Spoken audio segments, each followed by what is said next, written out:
you here. So the last time I was live was yesterday, and a lot has happened since then for me. That's just a testimony to how fast life moves, to how fast life is happening. Okay, your life can literally change in one day. Your life can change in 1 month, and I'm so happy. I'm so grateful to God that for grace, for strength to keep moving on, for the grace not to give up. Okay, for strength basically, because I realized that life takes a lot of strength, life takes a lot of courage. And the older I get, I realize why he gave me the battles that he gave me, because there are certain qualities that I would need to develop in order for me to grow, in order for me to move forward. Okay. Yes, basically that's it. I realized that the reason God gave me the battles that he gave me is because in order for me to grow, if I wanted to grow, I would need to get some certain skills that if life was too easy, if life was too great for me, I would not have seen any reason to develop those skills. So um yeah, life has been like a roller coaster lately. It's been a lot for me, but I'm just like really grateful to God for the opportunity to do everything that I want to do, for the opportunity to, for growth basically, for progress, right? There are things that I started, there are projects that I started ending of last year, and this is 5 months into the new year, and I started to feel a little under accomplished, but I've made some significant progress lately, and I'm just grateful to God for that. There is so much to. In fact, this life should be titled gratitude, right? Because there's so much to be grateful for. There's so much to be um, thankful for. Again, I said it before that I'm thankful for an outlet like this, that gives me the opportunity to be able to express myself, express my feelings, to be able to connect and interact with people that don't know me. I think for me, that's the major thing, interacting with people that don't know me, because if you interact with people that know you, there are already expectations. They already have an idea of you in their head. So they already have an expectation, right? Because they feel like they know you, they know your personality, they know where you come from, they know your history. So they already have expectations of you. But if you meet someone new, it's like a blank canvas, right? It's like starting afresh. Okay, there are no expectations. What they know is what you show them, and what they know of you is what they have experienced of you in the last, in the few times that you guys have, related with one another. So yes, for me that's it. Being able to relate to people that don't know me as much, and the judgment is less. Like people that don't know you, they judge you way lesser. So there's another thing I want to talk about. I've spoken about this before, but I just want to chip it in.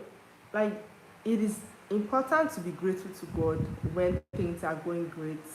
It is also important to be grateful to God when things are not going the way that you expect them to go. Sometimes what we think is bad seasons is actually just things falling into place, right? We say something is going badly because it's not going the way that we planned it to go. But we fail to realize that the way that we planned it to go is not always the right way, right? Because it's not just about the journey, it's the journey that leads to the destination. Sometimes if you take the journey that you think is better, it might not lead you to the best destination. If you take the journey that is a little crooked, it will develop into a better person, and by the time that you are at the destination, you'll be able to handle that thing that you got better. You'll be able to handle money better, you'll be able to handle pressure better, all of that. So sometimes what we're asking for is not really what we need. I'm just God for always giving me what I need. Not always, like God answers prayers and He gives me what I ask for, but not all the time. But at the end of the day, I realize that I always get what I need for that season, right? So basically, that's it. I There are certain things that I started that I've not progressed in as much as I thought I would, or as much as I thought I should. But that doesn't matter. What really matters is that God is good. What matters is progress. What matters is trusting God, knowing the plans that God has for me, that God has for my life. And I think lately I've been prioritizing peace a lot more, right? I prioritize peace a lot more than other things, because I realize that if you have peace, you have everything. And peace in your health, peace in your relationships, peace in your family, peace in your business. Like if you really have peace, you have everything that you need. Hi to everyone on the live. Don't be shy. If you come in, please just drop a comment. I would appreciate. So yeah, on the topic of peace, if you have peace, you have everything. If you have peace, you sleep better at night. You are more happy, because if you're peaceful, peace will in turn lead to happiness, because you just be joyful because you don't have any worries. And you being at peace does not mean that you don't have challenges. Peace is, knowing that God is in control. So no matter what comes your way, God definitely sorts it out. And knowing that whatever it is that you're going through, it's for your increments, right? It's your life, right? It's just the journey to growth. It's not the end. It's not the final destination for you. And when we go through hard times, when we go through challenges, we should be more focused on, how can I make the best of this situation? How can I come out of the situation a lot better than how I was before, right? Rather than worrying. I know sometimes it's not easy to not worry at all, but worrying doesn't really solve anything. Worrying doesn't really lead to anything. So when we go through hard times, when we go through challenges, the best approach should be, first of all, trust God. Pray about it, okay? Pray about it. And while praying, trust God that, whatever it is that you're going through now, He knows about it and He has your best interest at heart, which is one. Yeah, like after praying, you have to trust God, right? As long as you know where you're standing with God, you know your relationship with Him, you know the promises that He has made to you, you know the covenant that He has made to you. So when you finally trust God and you know that this will still turn out in good for you, like in your favor, you have to think of strategic ways to get better. You have to think of strategic ways to improve the situation. You have to think of real life practical ways to either get yourself out of a tough situation or to remedy whatever it is that is a problem at hand. Okay, I feel like sometimes if we sit down quietly and we really think, we really like open our minds, we can hear a lot, right? We can connect to ourselves on a deeper level. There's like ideas will flow the moment we like open our mind, open our reasoning. Ideas will definitely flow. Now the issue most times is getting to that stage where you are in a quiet zone, where your mind is quiet. Activities of the day are not going through your head, your problems are not going to your head, but you are able to think. And when you are able to think, and when you're still, it means that you can hear. Okay, that's why sometimes people advise quiet time. People advise sit down and just think, sit down and think, just be quiet, be still. Okay, because when you're still like that, you can hear. I think that's the major thing. You can listen, you can hear. But if you just want to talk, you just want to complain, you just want to worry about the situation, you will not be able to hear what needs to be heard. And sometimes issue with our hearing, we would say, oh, I heard this, but did you really hear that thing? Sometimes if you are fixated on a particular thing, you will hear what it is you want to hear, because your mind is your mind is going over that thing over and over and over again. So you begin to hear that thing that you consistently think about, because that is what is in your head. So why you think, oh, God is speaking to you, why you think, oh, this thing just appear to you or minister to you, not really. It's just that you've been thinking about that thing a lot, so the thing is actually beginning to manifest. So that's what your mind is centered on. That's what your mind is thinking about over and over again. So that thing becomes kind of becomes real to you. So that's what you think. It's the same way if you're thinking about something over and over again, you might dream about that thing, right? Or if you are fixated on someone as your spouse, even though that may not be your right spouse, because you are always thinking about that person, you will feel like, oh, God told me that this person is my life partner.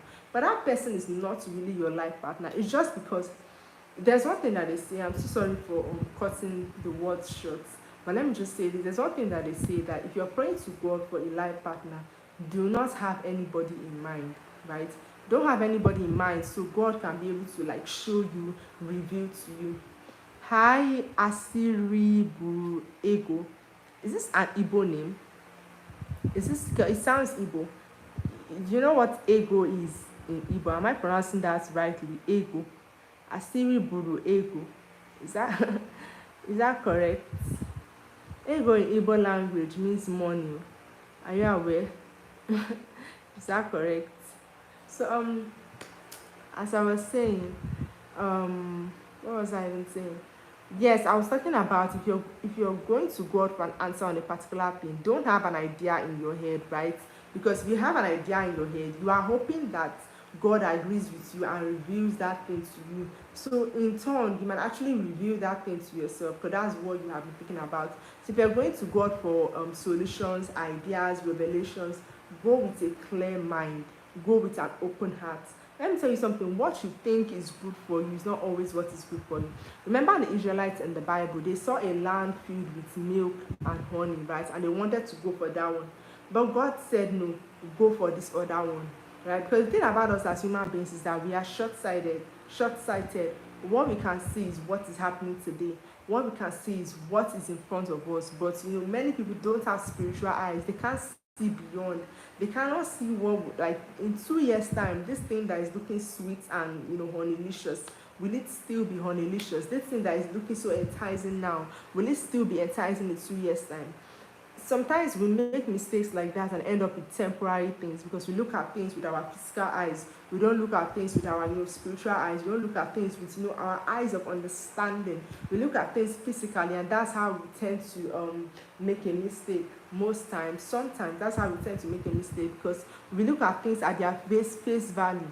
Some things that may not have any value today, but they are going to appreciate in value in the next 5 years. So God is telling you, invest here. Your mind is telling you, put your money here. Something is speaking to you that give your time more to this thing, because God knows that in the next 5 years you'll be reaping the benefits a lot. But you are looking at this other one that people are putting in their money and collecting your money back immediately. So you're not willing to wait. You're not willing to be patient, because you are on the fast lane, which is why sometimes we spend all our time investing in temporary things, and things that don't last, things that can disappear